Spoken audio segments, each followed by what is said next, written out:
Welcome back to the Low G Uke channel.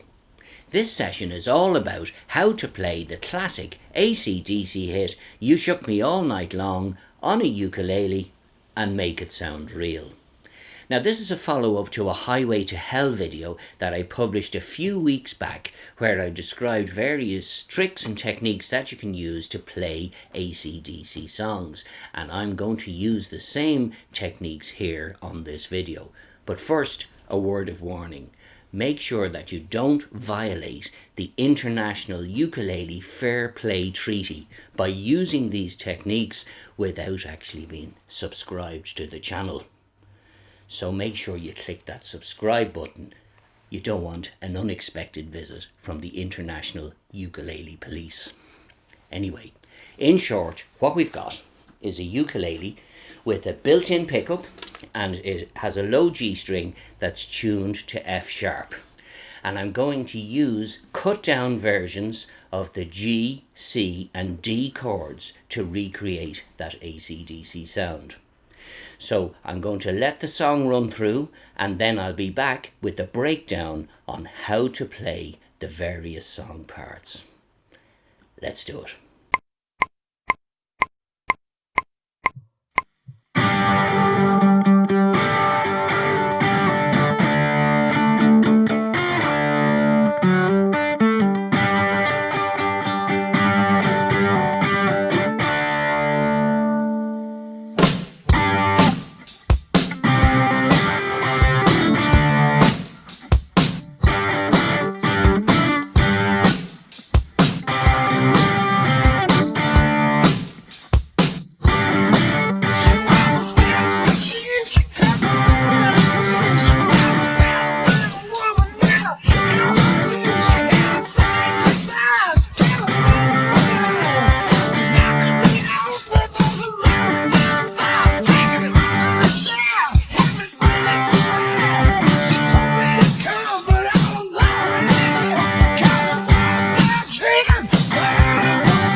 Right, let's start the breakdown. There are three distinct parts: the introduction, the verse and the chorus. Now the introduction is a riff that centres around the AC/DC G chord. And in the illustration I use red colour coding to show which strings need to be plucked as the riff progresses.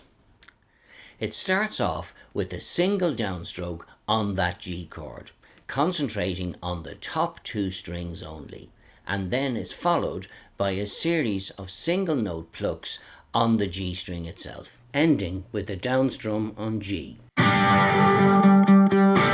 Next, flatten your middle finger in the fret 2 position across the two middle strings and do a series of 3 pull-offs from D sus4 to D, and finally end up in a D sus2 on the top two strings. Then reach out to fret 5 with your little finger, 1 downstroke, lift your little finger, a second downstroke. That's the end of the first repetition. Now we have a short link section of 5 notes. So note how I use a hammer-on and a pull-off to recreate the sound on the record. Finally, We repeat that pattern again and get to the end of the introduction and wait for the snare drum hit that signals the start of the verse.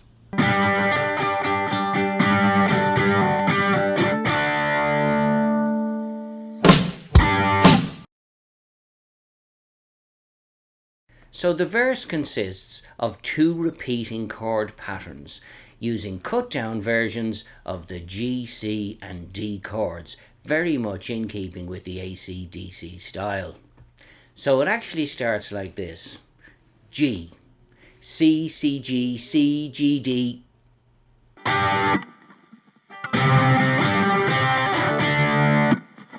And is followed by the second chord pattern, which is this: G, G, D, G, D, G.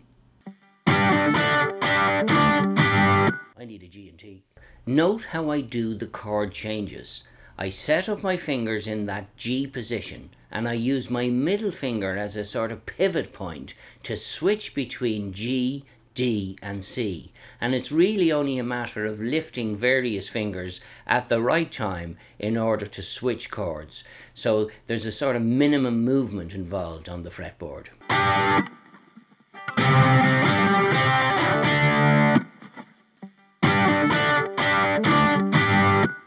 And as you come to the end of the verse, leading into the chorus, you go into a series of downstrokes on D sus2, ending on D sus4.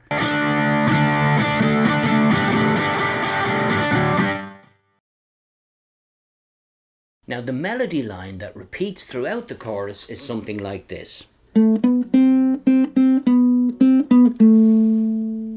And we've got to play chords in such a way that we actually pick those notes out and remind the listener of the original record. And this is how I've done it. Let's walk through. So it's a down strum on the G chord, followed immediately by 3 single notes: G string 3rd fret, 5th fret, and the open C string. Now before I get to play the open C string, I have placed my fingers in a C chord shape. Now it is a strange C chord shape, admittedly. I have my thumb over the top of the fretboard and I'm pressing the G string down behind the 1st fret. But when I go to strike that C string, I'm in a position to be able to follow through on the rest of the strings and strike a C chord, which actually keeps the sound filled out so that we don't lose momentum. The next note I want to emphasize is the G string fret 5. And I think I've invented a chord here that allows that note to dominate, but it also is filled out by the rest of the strings. Now it's only for a split second as we move towards a D sus2 to complete the first repetition of the chord sequence in the chorus. For the second half of the chorus, we simply repeat that sequence again, but instead of finishing up on a D sus2 chord, we finish up on a G chord, and that sets us up nicely to go into verse 2, or repeat the chorus again, or go into the guitar solo part.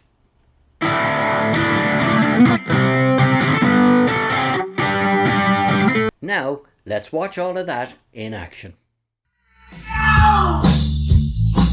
Me